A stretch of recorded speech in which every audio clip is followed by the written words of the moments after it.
Evo jedan vrlo jednostavan i vrlo bitan savjet koji će ti omogućiti da radiš ovako kompleksne objekte kao što ovaj tu volan sa dobrom topologijom. Svaki put.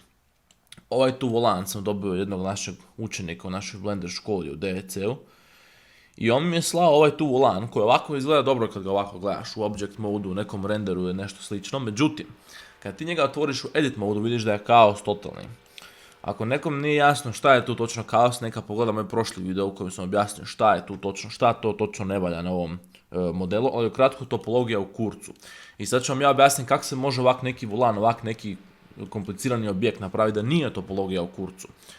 I sad ovako, razlog iz kojeg se ovo tu dogodilo, razlog iz kojeg se stvorio ovaj tu kaos je sljedeći. Ovaj korisnik Blendera je pratio nekakvu konvencionalnu metodu rada u kojoj će tebi neki papak na YouTube reći, prvo kad ideš raditi ovak neki objekt, prvo moraš izraditi nekakav okvirni oblik toga, što se zove blockout, i onda ćeš ti iz njega početi stvarati ove detalje. Ti ćeš u njega početi bušiti rupe, recimo, sa onim boolean modifierom, kojeg ću isto popljuvati u jednom sljedećem videu, ali uglavnom, tom metodom rada se stvara kaos.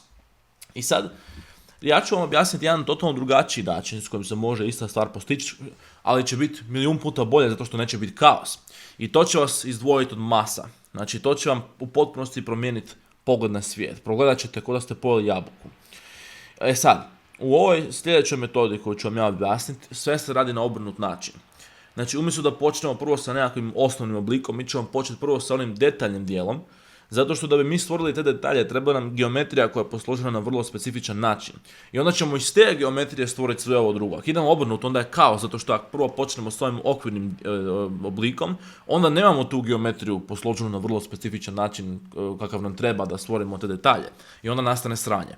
E sad, znači ovako, mi ćemo pogledati jedan objekt i uvijek moraš mali plan stvoriti kad radiš nešto ovako, moraš mrvicu razmisliti kako ćeš ti sad to izvesti. Moraš probati par puta i sjebati i onda ide treći put. I to je tako i sa svim u životu. Znači, u ovom slučaju ćeš ti primijetiti ako radimo, recimo, koncentriramo se na ovaj centralni dio, ne ovo što držiš, nego ovo u sredini gdje su ove rupe i sve to. Ti ćeš shvatiti da je tu najkompleksniji dio, ovaj tu centralni dio da imaš ovu jednu rupu, 1, 2, 3, 4, 5, 6 šarafa, znači 6 rupa oko nje. Znači mi u ovoj situaciji moramo početi sa jednim krugom u sredini i iz tog kruga moramo stvoriti geometriju koja će nam omogućiti da stvorimo ove druge rupice i onda od te geometrije koje imamo sad možemo stvoriti sve ovo drugo. Evo ja ću na brzinu pokazati kako se to može izvesti i onda ako nekom nije jasan neki alat ili neka metoda koju sam tu koristio, neka me sam pita pa ću napraviti video odmah sutra ako treba. Znači ovako, u ovom slučaju moramo prepoznati da ima 6, ako zamislimo ovdje nekakvu tortu, ima 6 šnita koje su identične, samo su posložene u krug. I to su šnite koje sadrže ove tu rupe ovako. Znači moramo imati krug koji se sastoji od broja vertica koji se da podijeliti na 6. Ali 6 nije dovoljno, znači ne možemo stvoriti šesterokut, recimo, evo da vam pokažem primjer.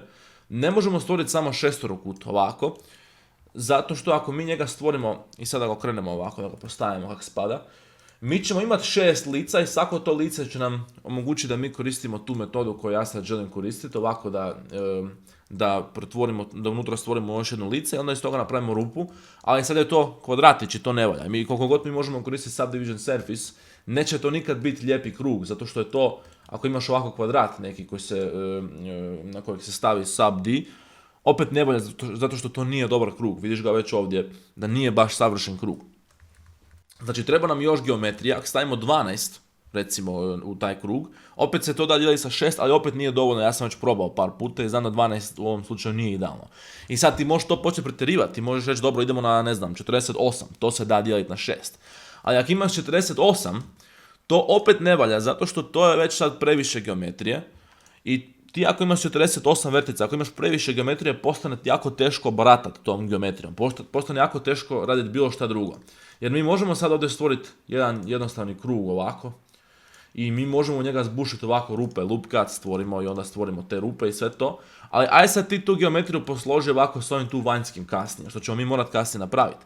I skužit ćeš da je to glavobolja ako ti imaš ovoliko geometrije. Ja sam skužio u ovoj situaciji, kao što ćeš i ti skužiti u nekoj drugoj situaciji ako se mrvicu skoncentriraš, ako napraviš neki plan, da je idealni broj vertica za točno ovu situaciju 18.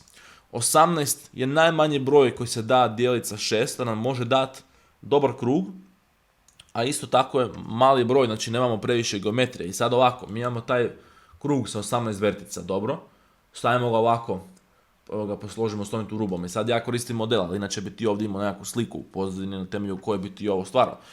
I sad ti njega ovako extrude i scale, ovako povećaš i to sad poravnaš sa vanjskim dijelom, znači da bude izvan ovih šrafa. I sad vrlo jednostavno, Ctrl R, ti samo ovako napraviš loop cut, uzmeš ova 4 lica, insert i to pretvoriš u krug. Ja ću koristiti loop tools.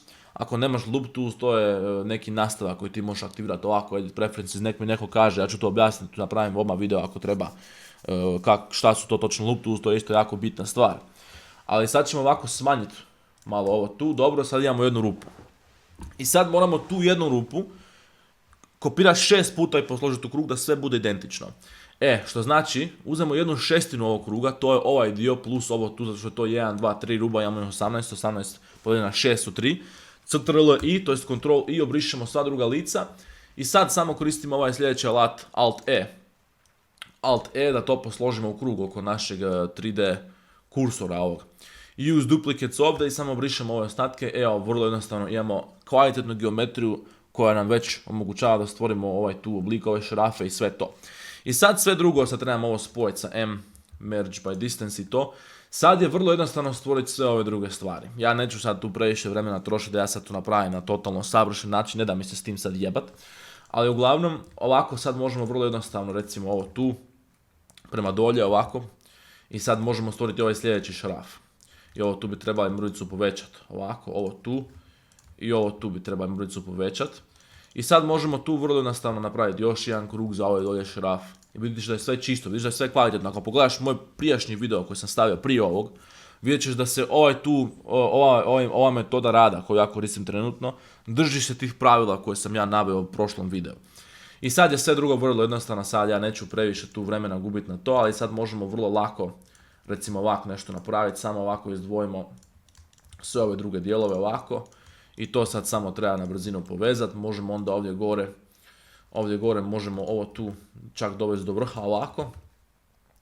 I vrlo jednostavno možemo ovdje staviti 3D kursor i sad samo izbacimo još ovdje neku geometriju ovako sa extrude, ovako nešto slično ovome.